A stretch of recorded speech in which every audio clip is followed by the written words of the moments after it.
జై శ్రీ గణేష! మనం మహాభారతం చెప్పుకుంటున్నాం. ఎక్కడున్నాము? భీష్మ పర్వం మొదటి ఆశ్వాసంలో ఉన్నాము. దానిలో భాగంగా మనం భగవద్గీత చెప్పుకుంటున్నాం. ఇప్పటి వరకు మనం 6 అధ్యాయాలు పూర్తి చేసుకున్నాము. ఈరోజు 7వ అధ్యాయం, సప్తమ అధ్యాయం భగవద్విజ్ఞానం గురించి తెలుసుకుందాము. సప్తమ అధ్యాయంలో ఉన్నటువంటి మొత్తం శ్లోకాల సంఖ్య 30. శ్రీకృష్ణ పరమాత్ముడు అసలు మనిషి అంటే భక్తుడనేవాడు ఎందుకోసం భగవంతుడిని పూజిస్తాడు? ఎన్ని రకాలుగా పూజిస్తూ ఉంటాడు? ఏ మార్గంలో వెళ్తే తనను తెలుసుకోగలుగుతాడు? అసలు శ్రీకృష్ణ పరమాత్ముడిని చేరుకునేటువంటి మార్గం ఏంటో అనేది ఆయనే చెప్తాడు. చాలా అద్భుతంగా ఉంటది. అది ఇలా మొదలవుతదనమాట. శ్రీకృష్ణుడు ఇలా అంటున్నాడు అనడంతోటి మొదలవుతది. శ్రీకృష్ణుడు చెప్తుంటాడు. అర్జున, నా మీదే మనసు ఉంచి, నన్నే ఆశ్రయించి, నన్నే పూజిస్తూ, నా పూర్ణ స్వరూపాన్ని సందేహం లేకుండా ఎలా తెలుసుకోవాలో నేను నీకు చెప్తాను విను. ఇక దీన్ని తెలుసుకుంటే, ఆ తర్వాత తెలుసుకోవాల్సిందంటూ ఈ సృష్టిలో ఇంకేది ఉండదు. అంటే ఆయనను తెలుసుకోగలిగితే ఇంకా తెలుసుకోవాల్సినటువంటి మరో విషయం అనేది ఏది ఉండదు. సో, విజ్ఞానంతో కూడినటువంటి ఆ జ్ఞానం ఏంటో అనేది ఇప్పుడు నేను చెప్తాను విను. ఈ జ్ఞానానికి సంబంధించి 1000 మందిలో ఎవడో ఒకడు మాత్రమే ఈ యోగ సిద్ధి కోసం ప్రయత్నిస్తాడు. అలా ప్రయత్నించే వాళ్ళలో ఎవడో ఒకడు మాత్రమే నా గురించి తెలుసుకోగలుగుతాడు. అలా తెలుసుకోగలిగిన వాళ్ళు చాలా అరుదుగా ఉంటారు. అదేంటో ఇప్పుడు నేను చెప్తాను విను. శ్రీకృష్ణుడు ఇంకా ఇలా చెప్తుంటాడు. నాలో 2 రకాలైనటువంటి ప్రకృతితో నేనుంటాను. ఒకటి భూమి, నీరు, నిప్పు, గాలి, ఆకాశం, మనస్సు, బుద్ధి, అహంకారం. ఈ 8 రకాలైనటువంటి ప్రకృతి విధానాలున్నాయే, వీటన్నిటిని కలిపి అంటే ఈ భూత స్వరూపమైంది కలిసి ఒక రకమైనటువంటి ప్రకృతి విధానము. అది నికృష్ట ప్రకృతి. ఇది కాకుండా ప్రపంచమంతటిని ధరించే నా రెండో ప్రకృతి విధానం. జీవస్వరూపమైనటువంటి ప్రకృతి విధానం. అదే శ్రేష్ఠ ప్రకృతి. ఈ 2 కలిస్తేనే నేను. సమస్త భూతాలు ఈ 2 ప్రకృతుల్లోంచే వస్తాయి. అలాగే ఈ జగత్తు యావత్తు పుట్టడానికి, నాశనం కావడానికి కారకున్ని నేనే. అర్జున, నాకంటే శ్రేష్టమైంది మరేది ఈ లోకంలో లేదు. దారంలోని ముత్యాల్లాగే అన్నీ కూడా నాలోనే కలిసుంటాయి. అర్జున, నీళ్లలో రసాన్ని నేనే, సూర్యచంద్రుల్లో ప్రకాశాన్ని నేనే, వేదాల్లో ఓంకారాన్ని నేనే, ఆకాశంలో శబ్దాన్ని నేనే, మనుషుల్లో పౌరుషాన్ని నేనే, భూమిలో పరిమళాన్ని నేనే, నిప్పులో తేజస్సును నేనే, సమస్త భూతాల్లో జీవన శక్తిని నేనే, తపస్సు చేసేవారి తపస్సును నేనే, సర్వ ప్రాణులకు సనాతనమైన బీజము నేనే, బుద్ధిమంతుల బుద్ధిని నేనే, తేజోవంతుల తేజస్సును నేనే, కామము రాగము కాక బలవంతుల బలము నేనే, ప్రాణులందరిలోనూ ధర్మ విరుద్ధము కాని కామము నేనే, సాత్వికులు, రాజసులు, తామసులు అయిన భావాలన్నీ నా వల్లే పుడుతున్నాయి. అయితే అవన్నీ నాలో ఉన్నాయి. అర్జున, నేను వాటిల్లో లేను. ఈ 3 గుణాల నుంచి పుట్టిన భావాల వల్లే జగత్తు యావత్తు మోహంలో పడుతుంది.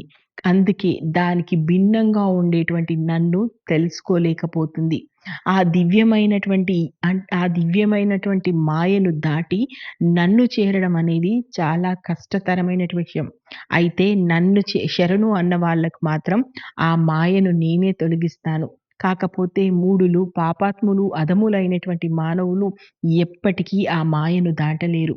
ఆర్తుడు, జ్ఞానం కావాల్సిన వాడు, ధనం కోరేవాడు, ఆత్మజ్ఞానం కలవాడు. ఆర్తుడు అంటే ఏదైనా ఆశించేవాడు, బాధల్లో ఉన్నవాడు. జ్ఞానం కావాలనుకున్నవాడంటే తెలుసు. ధనం కోరేవాడంటే అర్థమవుతుంది. ఆత్మజ్ఞానం 4 రకాలుగా భక్తులు నన్ను సేవిస్తూ ఉంటారు. అయితే వీటన్నింటిలో కూడా నాకు జ్ఞానం కోసం ఏ భక్తుడైతే నా కోసం తపిస్తూ ఉంటాడో, ఆ జ్ఞాని అంటే నాకు చాలా ఇష్టం. ఆ భక్తుడికి నేనంటే ఎంత ఇష్టమో, ఆ జ్ఞాని అంటే నాకు కూడా అంతే ఇష్టం.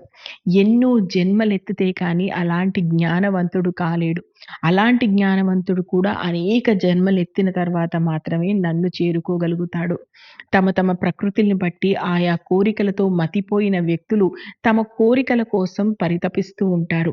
అందుకోసం రకరకాల దేవతలను సేవిస్తూ ఉంటారు. ఏ భక్తుడు ఏ దేవత రూపాన్ని శ్రద్ధగా సేవిస్తాడో, నేను ఆ దేవత రూపంలో ఆ భక్తుడికి ఆ వరాన్ని ఇస్తాను. దాంతో ఆ భక్తుడు ఆ శ్రద్ధతో ఆ దేవతను ఆరాధిస్తాడు. తాను కోరుకున్న కోరికను బట్టి నేను చేసి పెట్టేది ఉంటుంది. ఆ దేవతల్ని ఉపాసించే వాళ్ళు దేవతల్ని పొందుతున్నారు. నా భక్తులు నన్ను పొందుతున్నారు. నాశనం లేనిది, ఉత్కృష్టమైంది, పరమ పావనమైనటువంటి నా రూపాన్ని తెలుసుకోలేని బుద్ధిహీనులు నన్ను నానా రూపాలు ఉన్నవానిగా భావిస్తున్నారు. నేను యోగమాయ చేత మరుగున పడి ఉంటాను. అందరికీ కనపడను. అందుచేత ఈ మూఢలోకం చావు పుట్టుకలు లేని వాణ్ణి నన్ను తెలుసుకోలేకపోతుంది.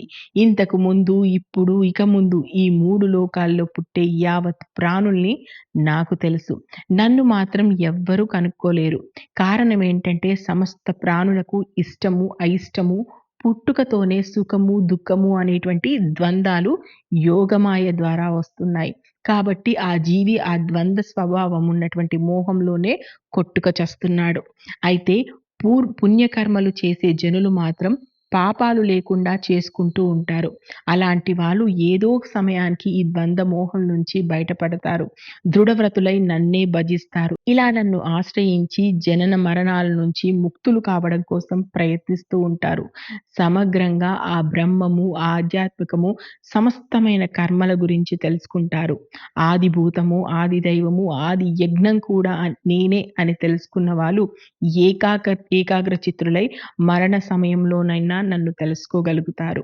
సో, ఇలా అంటే ఇలా ఏ విధంగా యోగమాయ ఆవరించి ఉండడం వల్ల ద్వంద్వ బుద్ధులతో ఆ మోహంలో పడిపోయి జీవి భగవంతుడనైనటువంటి నన్ను తెలుసుకోలేకపోతున్నారు.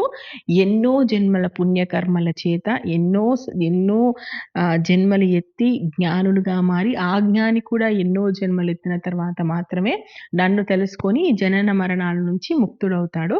కాబట్టి నన్ను చేరుకోవాలంటే ఏం చేయాలనేది శ్రీకృష్ణ పరమాత్ముడు చెప్పాడంటే, పాపం చేయకుండా ఉండి పుణ్య మార్గంలో ఉండగలిగి ఆ దేవదేవుడిని ప్రార్థిస్తూ ఉంటే ఎప్పటికైనా సరే ఆయన మీద ఆ దృఢమైనటువంటి భక్తి ఏర్పడి, అది కూడా ఆయన కావాలనుకుంటే ఆయనకు మన మీద ప్రేమ కలిగిన రోజు ఆయనేంటో ఆయన చెప్తాడు. ఆయన దర్శనం ఆయన్నే ఇస్తాడనమాట. సో, అలా ఉంటది మొత్తం సప్తమ అధ్యాయానికి సంబంధించి. మరి నెక్స్ట్ అధ్యాయంలో ఏముంది? శ్రీకృష్ణుడికి, అర్జునుడికి మధ్య ఏం జరిగిందనేది మనం రానున్న ఎపిసోడ్‌లో చూద్దాము. నేను మహాభారతం ఉన్నది ఉన్నట్టుగా చెప్తున్నాను. మీకు నచ్చితే ఆశీర్వదించండి. మహాభారతంలో ఇప్పటి వరకు ఏం జరిగిందో తెలుసుకోవాలనుకుంటే మన ఛానెల్‌కెళ్ళండి. మహాభారతం ప్లేలిస్ట్ ఉంది చూడండి. Thank you. జై హింద్.